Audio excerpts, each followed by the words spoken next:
Hello friends, welcome back to my new video. तो आज की इस वीडियो में हम हमारे यूनिट 3 का लास्ट पार्ट देखने वाले हैं और इसी के साथ इस यूनिट को कवर अप करने वाले हैं। तो ऑर्गेनाइजेशन हमारी बहुत जल्दी खत्म हो रही है इसी पार्ट के साथ।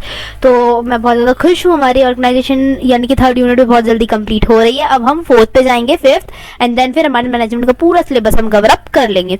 तो बिना किसी देरी के बढ़ते हैं वीडियो में आगे। इस वीडियो में हम पढ़ने वाले हैं प्रिंसिपल ऑफ ऑर्गेनाइजेशन। ऑर्गेनाइजेशन के कुछ प्रिंसिपल्स के बारे में पढ़ेंगे और उसके बाद पढ़ेंगे network organisation structure. Network organisation structure क्या होता है इसके बारे में भी जानेंगे। तो चलते हैं वीडियो में आगे और जानते हैं प्रिंसिपल ऑफ ऑर्गेनाइजेशन।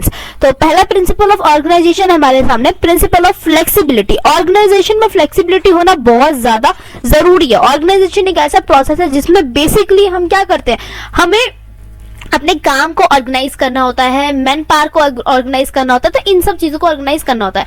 तो यहाँ पे हमारा फ्लेक्सिबल प्रिंसिपल क्या कहता है, the organisation structure should be flexible. जो ऑर्गेनाइजेशनल स्ट्रक्चर होता है वो हमारा फ्लेक्सिबल होना चाहिए काफी ज्यादा। इसमें जो हमारे जितनी भी सिचुएशंस हैं उसे हम जल्दी से रिपेयर कर सके, रिप्लेस कर सके, तो ये काफी ज्यादा फ्लेक्सिबल होना चाहिए। It should be adapted to changing circumstances और सिचुएशंस, यानी कि जो भी कंडीशन आती है हमारे ऑर्गेनाइजेशन के सामने वो हम जल्दी से उस कंडीशन में ढल सके। फ्लेक्सिबल होंगे तभी ढल पाएंगे, अगर हम रिजिड होंगे तो हम नहीं ढल पाएंगे। ठीक है, सपोज मान लीजिए कुछ सर्कमस्टांसेस या कुछ सिचुएशंस हमारे इन्वायरमेंट, बिजनेस इन्वायरमेंट की चेंज हो रही है, तो हम भी उसको अडेप्ट कर सकें, उसके साथ साथ अपने आप को फ्लेक्सिबली चेंज कर सकते हैं और इजीली उसमें रिप्लेस हो सके बिना किसी भी डिसलोकेटिंग के, यानी कि अपने बेसिक डिजाइन को बिना डिसलोकेटिंग करे हुए उसमें रिप्लेस हों, यानी कि बिना अपने ऑर्गेनाइजेशन स्ट्रक्चर को खराब करे उसके अंदर हम फ्लेक्सिबली रिप्लेस हो सकें। नेक्स्ट है हमारे पास स्केलर प्रिंसिपल। इसको हम चेन ऑफ कमांड भी कहते हैं। It also known as a chain of command. इसमें क्या बोला गया है, it is the unbroken line of command from the top level to the bottom level organisation. मतलब क्या है, स्केलर प्रिंसिपल का मतलब क्या होता है, इसमें हम चेन ऑफ कमांड कहते हैं। इसे हम चेन ऑफ कमांड इसलिए कहते हैं बिकॉज इसमें ये एक इस तरीके की चेन या एक तरीके की लाइन है जो अनब्रोकन होती है, कहीं से भी ब्रोक नहीं हो सकती। इसमें हमारी कमांड कभी भी ऑफ नहीं हो सकती, टॉप लेवल से बॉटम लेवल तक आती है। किस तरीके से आती है, this chain is command should be short and clear. हमारी जो कमांड होनी चाहिए वो शॉर्ट एंड क्लियर होनी चाहिए। If it could be the decision making and communication will be more effective and efficient. अगर ये शॉर्ट एंड क्लियर होगी, यानी कि शॉर्ट होगी, छोटी होगी और अच्छे से क्लियर होगी आपस में सबको, तो जो हमारा कम्युनिकेशन होगा, डिसीजन हम जो लेंगे, डिसीजन मेकिंग का चीज या कम्युनिकेशन का जो चीज होगा वो ज्यादा इफेक्टिव होगा और एफिशिएंट भी होगा। अब कमांड किस तरीके की होती है, जैसे मान लीजिए कि टॉप लेवल से मिडिल लेवल तक आने में बहुत टाइम लग गया, हम डिसीजन ही नहीं कर पा रहे हैं, बड़ी बड़ी चीजें सोच रखी हो, क्लियर ना हो, काफी ज्यादा गट्स हो हमारी बातों में, सॉरी गट्स नहीं, हमारे लम्स हो, मतलब कि गांठें हो कि हाँ ये सॉल्व नहीं हो रहा है, ये सॉल्व नहीं हो रहा है, ये सिचुएशन ठीक नहीं लग रही, तो शॉर्ट एंड क्लियर होगा तो वो जल्दी क्लियर होंगे और जितनी जल्दी मिडिल लेवल को समझ में आएगा वो उतनी जल्दी हमारे नीचे के बॉटम लेवल को यानी कि लोअर लेवल को समझाएंगे। तो ये जो हमारी चेन ऑफ कमांड होनी चाहिए वो काफी ज्यादा स्केलर फॉर्म में होनी चाहिए, शॉर्ट एंड क्लियर होनी चाहिए। थर्ड है आपके पास प्रिंसिपल ऑफ अथॉरिटी। इसका मतलब क्या है, अथॉरिटी का मतलब क्या होता है, authority means the right and power. Authority का मतलब होता है अधिकार या फिर पावर भी आप कह सकते हो, ताकत की हाँ मुझे इस चीज की अथॉरिटी है, रिस्पॉन्सिबिलिटी मिल रही है, मेरे पास इस चीज की अथॉरिटी है कि मैं ये चीज कर सकता हूँ। ठीक है, तो आपको पता ही होगा right and power. It is the tool that make the manager able to accomplish a desire goals. मतलब ये इस तरीके का एक हथियार है जिसके द्वारा हमारे जो मैनेजर्स होते हैं ना वो हमारे डिजायर गोल को अकम्प्लिश करते हैं। हमारे मतलब कि हमारे मैनेजर्स को एक अथॉरिटी दी जाती है कि जिसके मतलब उन्हें एक पावर दी जाती है कि ये डिसीजन, ये स्टेप्स आप ले सकते हो और वो फिर उन अथॉरिटी के द्वारा हमारे जो डिजायर गोल्स होते हैं, हमारी जो जरूरतों के गोल्स होते हैं ऑर्गेनाइजेशन में, उसे अकम्प्लिश करते हैं। Hence the authority of each manager should be clear defined as it should equal responsiveness. मतलब क्या है, हमारे पास जितने भी अथॉरिटी का जो प्रिंसिपल है वो क्या कहता है, हमारे पास हमेशा बहुत सारे मैनेजर्स होते हैं बिकॉज एक ऑर्गेनाइजेशन में डिपार्टमेंटलाइजेशन मोर देन मोर होता ही है, क्योंकि एक ही डिपार्टमेंट होता नहीं है। फाइनेंस का डिपार्टमेंट अलग होता है, ऑर्गेनाइजेशन का अलग होता है, सॉरी प्रोडक्शन का अलग होता है, सेल्स का अलग होता है, तो उस अकॉर्डिंग हमारे पास बहुत सारे डिपार्टमेंटल मैनेजर्स होते हैं। तो हमारा जो प्रिंसिपल ऑफ अथॉरिटी है वो ये कहता है कि हम सभी मैनेजर्स को इक्वल एंड क्लियर उनकी रिस्पॉन्सिबिलिटीज बता दें और इक्वल हमें अथॉरिटी को डिवाइड करना है ताकि वो अपना काम रिस्पॉन्सिबल होके कर सकें।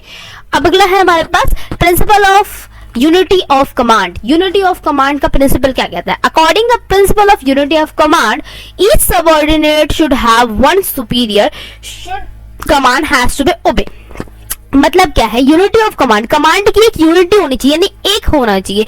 ऐसा नहीं कि हमारे सर पे 4 कमांडर आपने बैठा दियो और एक सबऑर्डिनेट बैठा हुआ है, तो वो चारों की कैसे सुनेगा, ठीक है, वो कुछ और कहेगा, वो कुछ और कहेगा, या तो वो सारे कमांडर आपस में लड़ेंगे, या तो वो सबऑर्डिनेट कंफ्यूज होकर उनकी कमांड्स को पूरा नहीं कर पाएगा। तो जो हमारा यूनिटी ऑफ कमांड है वो ये कहता है कि जो हमारी कमांड है उसमें यूनिटी होनी चाहिए, यानी कि एक इंसान होना चाहिए जो हमें कमांड करेगा और वो एक पूरे बंच को कमांड करेगा, यानी कि पूरे ग्रुप को कमांड करेगा। एक सबऑर्डिनेट के पास या एक ग्रुप ऑफ सबऑर्डिनेट के पास एक सुपीरियर होना चाहिए, एक कमांडर होना चाहिए जिनकी वो सभी बातें माने। ऐसा नहीं कि कोई एक मान रहा हो दूसरा नहीं मान रहा हो, हमारे पास 4 हो, नहीं, वो सभी एक की बात माने। If a person is to receive a direction for several superior so it result confusion, chaos, conflicts and undiscipline. वही चीज ये कह रहा है, अगर हमारे पास बहुत सारे सुपीरियर्स आ गए और वो सारे अलग अलग चीजें बोलेंगे तो उसका रिजल्ट क्या होगा, बंदा कंफ्यूज हो जाएगा, बहुत सारे कॉन्फ्लिक्ट्स होंगे, बहस होंगी, झगड़े होंगे और अनडिसिप्लिन हमारे ऑर्गेनाइजेशन में आ जाएगा।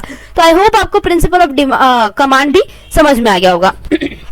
सेम नेक्स्ट है principal of unity of objectives. अब पीछे हमने करा था कमांड के बारे में, एक ही कमांड के बारे में, यहाँ हम ऑब्जेक्टिव कर रहे हैं। तो ऑब्जेक्टिव के नाम से अभी हमें लग रहा है कि इसमें अब किस चीज के लिए यूनिटी चाहिए, हमें ऑब्जेक्टिव के लिए। ऐसा नहीं है कि हमारे कुछ लोग किसी और की पीछे भाग रहे हैं, कोई कुछ और चीज के लिए भाग रहा है, नहीं, हमारे जितने भी वर्कर्स या जितने भी मैनेजर, जितने भी ऑर्गेनाइजेशन में काम करने वाले लोग हैं, उन सबको हमारे ऑब्जेक्टिव्स के बारे में क्लियरली डिफाइन होना चाहिए। Organisation helps to achieve the goal of objectives of the organisational which is effects the organisational structure. मतलब क्या, जितने भी हमारा ऑर्गेनाइजेशन होता है, ऑर्गेनाइजेशन में जितने भी हमारे गोल हम मतलब अचीव करना चाहते हैं, जितने भी हमारे ऑब्जेक्टिव्स होते हैं, ऑर्गेनाइजेशन प्रोसेस बहुत ज्यादा हेल्प करता है उन्हें अचीव करने में। और किसी भी ऑर्गेनाइजेशन का स्ट्रक्चर इन चीजों पे बहुत ज्यादा इफेक्ट करता है। अगर हमारा ऑर्गेनाइजेशन का स्ट्रक्चर ऐसा हुआ कि कुछ बंदे किसी और चीज के पीछे भाग रहे हैं, कुछ किसी और चीज के पीछे, तो हम सारे मिलकर एकजुट होकर यूनिटी में एक चीज पे, एक गोल पे फोकस नहीं करेंगे और जो हमारे ऑर्गेनाइजेशनल गोल होंगे वो अचीव नहीं होंगे।